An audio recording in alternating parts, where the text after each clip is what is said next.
Hello and happy 2022. This is my first time doing one of these videos. I've been doing the monthly energy readings for the collective, but I haven't yet done an annual one. So I felt called to do this, and I hope that you find this information useful and interesting for your life and kind of the phases that you may experience as you move through 2022. Now, I do want to say that anything that we are looking forward is open to one, interpretation, but two, also confirmation bias. So definitely take this information in, even just kind of sit there and allow it to wash through you instead of writing down and making notes. So just use this as information, not as prediction. So I hope that helps. And if you like these videos, the monthly videos as well as this year ahead one, do give the video a thumbs up as well. You know the drill. Click on the subscribe button and the notification bell. And then if you want something that's more individualized, the information is in the description box below to book a one-on-one session with me for your soul alignment reading. Okay, let's get into what my Akashic records brought forward for us as a collective for 2022. So first off, before I even set my intention, before I even really got started, I settled into meditation and immediately felt the energy of fairies or angels. It ended up kind of leaning more towards fairy energy, but it was very much that like light and helpful and protective kind of energy. So that started off before I even fully settled into meditation. And even before I went up to the records, I got the sense that it was a very decisive energy this year. And it can go whatever way you allow it or kind of feed it and lean towards it going. That said, we are highly supported, and we are being supported to lean into the light and to elevate our energy as individuals and as a collective. I was really feeling a pull as I was kind of moving through my energy to get myself set up to receive this message. I was really feeling a pull into the upper chakras, like to go up, to elevate higher, even more than I felt to like settle and ground. So definitely a lot of light, fairy, angel, higher consciousness type of energy was moving through and around me as I was pulling through this message. Now, all of that lightness was while I was just preparing to go up to the Akashic Records. And once I stood outside the Akashic Records, I actually had a sense of apprehension wash through me. And the way that I see that and the way that I experience that is that it's this energy of, in order to move forward, we really have to look at all that stuff that we have been avoiding, to be honest. So 2020 really started this. 2021 kind of kept that theme going with regards to bubbling things up into consciousness that we haven't been wanting to look at as a collective. So that apprehensive energy as I was standing in front of the Akashic Records building was again that energy of, personally, what truths are you not looking at? What are you lying to yourself about? What are you hiding from yourself? What needs to come through? What needs to be looked at that you haven't been ready to look at yet? And this can also be things that up to this point in your life did actually work for you. And now you're at this point in your life where you have that nagging feeling that what used to work for you no longer is going to work for you moving forward. So even though that was aligned earlier, it's no longer aligned where you're going. that message continued on as I walked into the Akashic Records, because normally I turn and go see my council and get the message for the collective, but I had this sense that something was different this time. So everything that used to feel routine and normal this time around didn't feel routine and normal. And I was actually guided into a courtyard area and was shown this magical garden. Again, this fairy theme, even though I'm going to share some not really fluffy messages, this fairy theme of being light, really, it flowed through the whole way. So I ended up in this inner courtyard, this inner garden, and I saw a sundial on the ground, which was perfect because I had wanted to share these messages as quarters of the year. So it worked out perfectly. I had sort of like 12 to 3, 3 to 6, 6 to 9, and then 9 to 12, or the various quarters of the year. So it was very well placed for me to pull the messages in a quarterly experience. So thank you to my Akashic Council for bringing that through.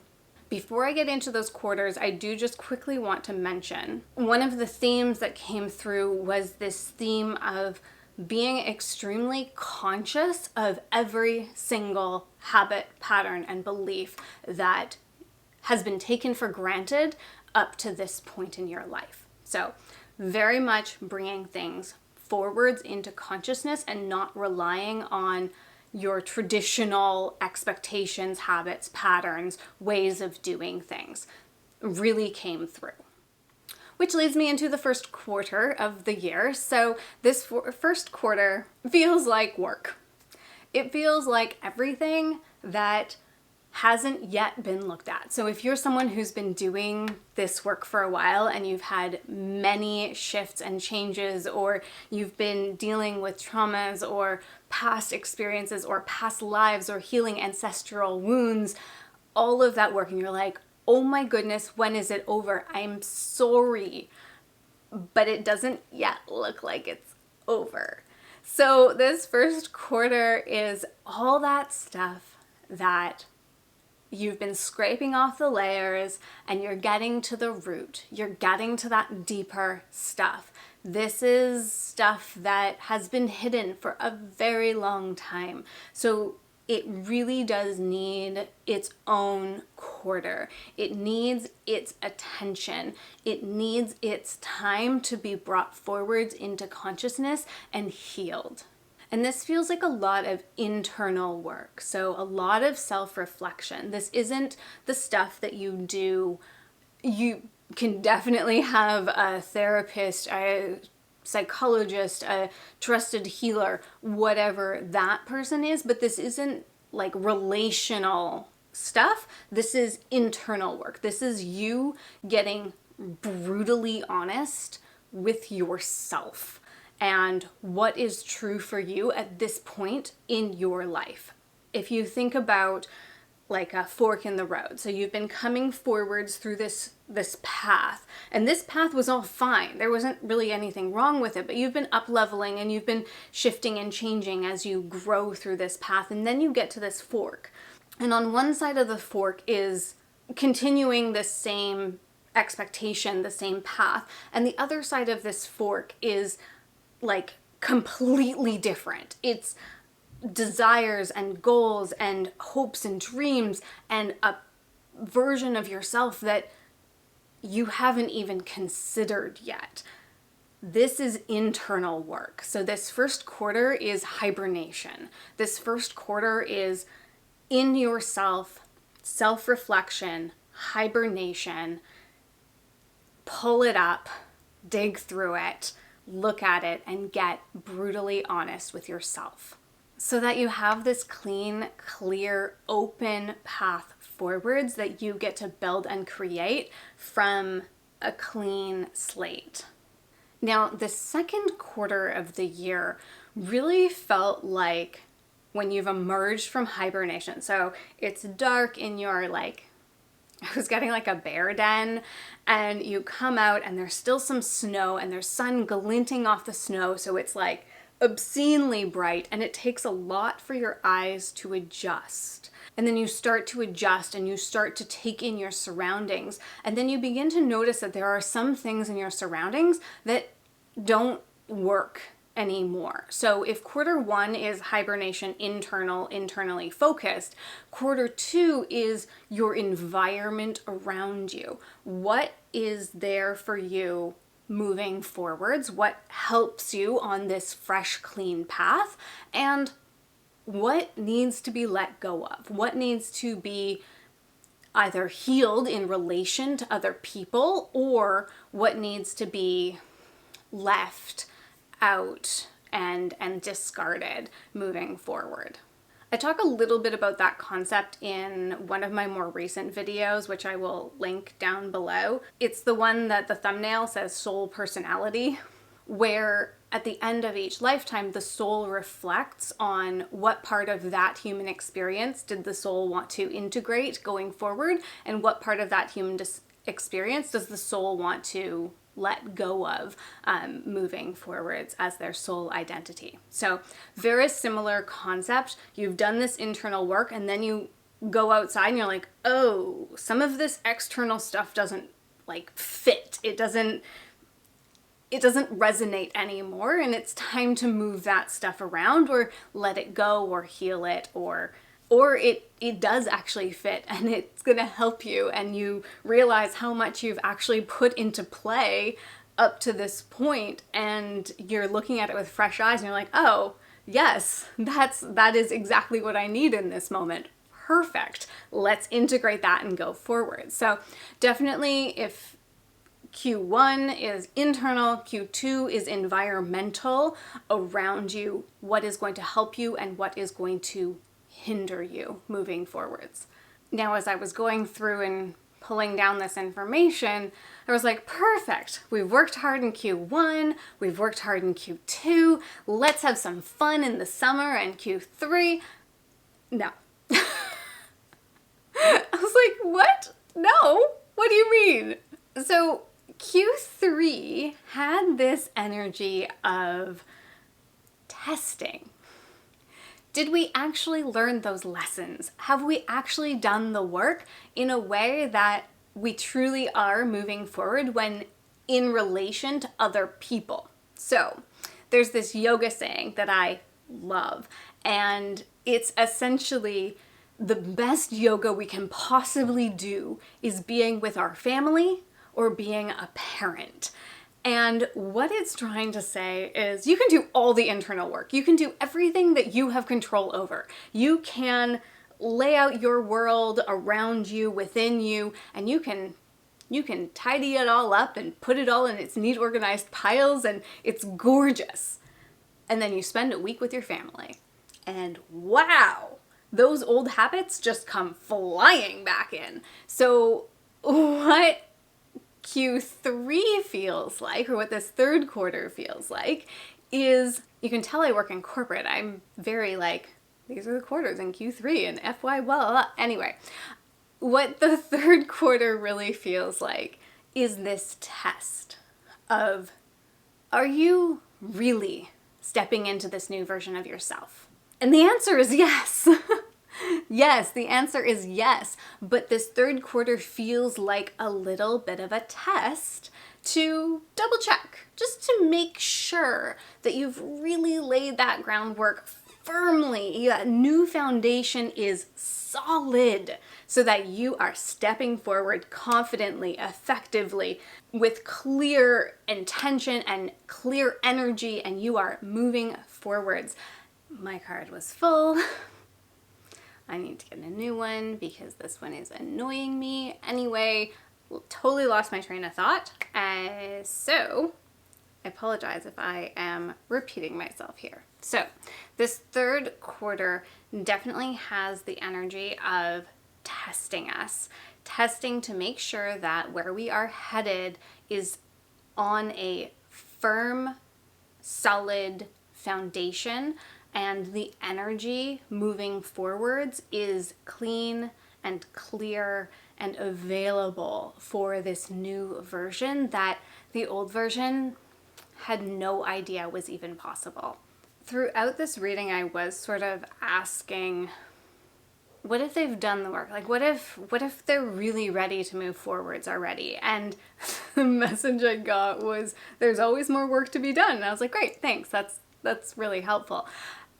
And there is always more work. There are always more layers. However, I want to insert here the importance of living your life, enjoying yourself, experiencing fun and play and lightness as you also continuously pull back those layers. So those fairies continued on through with that element of reminding us that even if we are working through some stuff, even if we are doing some traumatic work or we're healing ancestral patterns, even if all of that stuff is happening, it doesn't mean that we have to do just that. We can do that and still enjoy the daily life that we're living. We can still enjoy the wonders and the experiences that we are having. We can still have excitement and fun and love and play and joy throughout this entire process.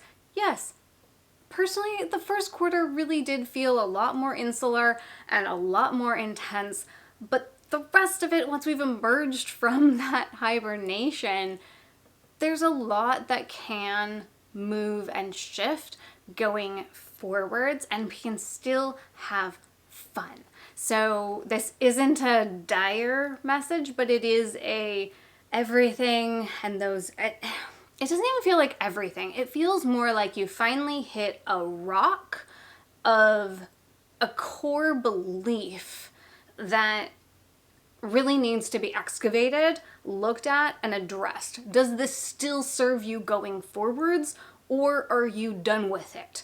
For real. And there's work involved with that.